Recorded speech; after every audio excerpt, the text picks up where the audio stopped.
9వ తరగతి తెలుగు సబ్జెక్ట్లో మొదటి పాఠము ధర్మార్జునులు పాఠ్యభాగాన్ని రచించినది చేమకూర వెంకట కవి. చేమకూర వెంకట కవి రచించాడు. ఇక ధర్మరాజు అనే పాఠ్యభాగ కవి పరిచయం చూసినట్లయితే చేమకూర వెంకట కవి. ఇతని యొక్క తండ్రి లక్ష్మణ మహత్య. ఇతని యొక్క కాలము 17వ శతాబ్దానికి చెందినవాడు. ఈయన ఎవరి ఆస్థాన కవి అంటే తంజావూరు రాజ్యాన్ని పరిపాలించిన విజయభవన అనే కవి పండిత సభను నిర్వహించిన అభినవ భోజరాజు అనే బిరుదు పొందిన రఘునాథ నాయకుని ఆస్థాన కవి. ఈయన యొక్క రచనలు చూసినట్లయితే చేమకూర వెంకట కవి రచించిన రచనలు సారంగధర చరిత్ర, రెండవది విజయ విలాసము. ఇతని యొక్క రచనలు సారంగధర చూసినట్లయితే సారంగధర చరిత్ర కావ్యము మహారాజుకు అంకితం ఇవ్వదగిన లక్షణాలు లేవు కాబట్టి ఈ కావ్యాన్ని పిల్లవసు చరిత్ర అనే ప్రశంసను పొందిన కావ్యము. విజయ విలాసాన్ని రచించి ప్రతిపద్య చమత్కారముతో స్వాతంత్ర కావ్యంగా విజయ విలాసాన్ని రచించి రఘునాథ నాయకులకు అంకితం చేయడం జరిగింది.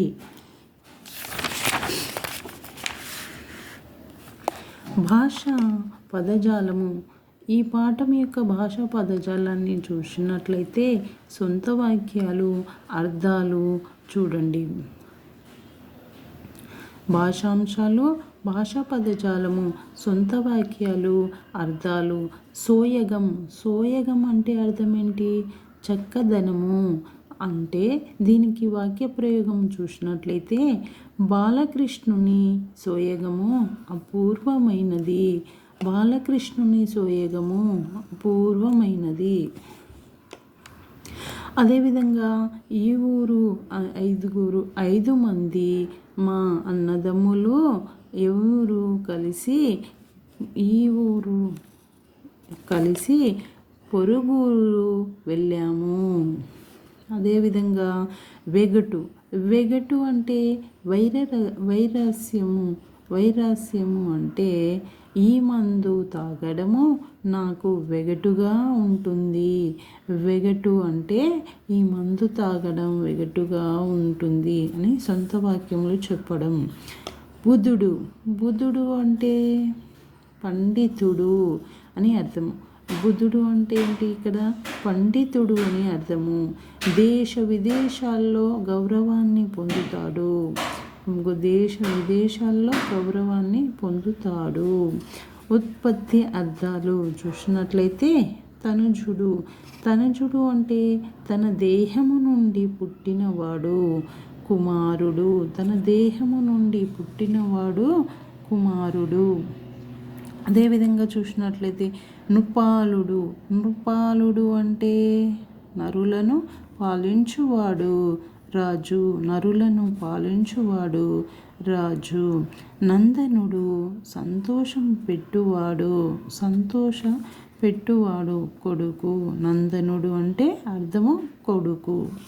పదాలకు పర్యాయ పదాలు చూడండి. క్షితి అంటే భూమి, ధరణి, వసుధ. కుమారుడు, తనుజుడు, పుత్రుడు, కొడుకు. మొగము, వదనము, ఆననము, ఆకృతము. పురము, నగరము, పోలు, పట్టణము. అదేవిధంగా వికృతి చూసినట్లయితే ధర్మము, ధామము, ఉపాధ్యాయుడు, వజ్జ, ఆజ్ఞ, ఆన, భాష. ఈ విధంగా ప్రకృతి వికృతులు. తరువాత నానార్థాలను చూసినట్లయితే రాజు, ప్రభువు, ఇంద్రుడు, ప్రియం, హెచ్చు, ఇష్టం, దిక్కు, దిశ, ఆశ్రయము, చిత్తము, మనసు, ఇష్టం. ఈ విధంగా తెలుగు యొక్క మొదటి పాఠము ధర్మరాజు, 9వ తరగతి మొదటి పాఠము ధర్మరాజు యొక్క భాషాంశాలు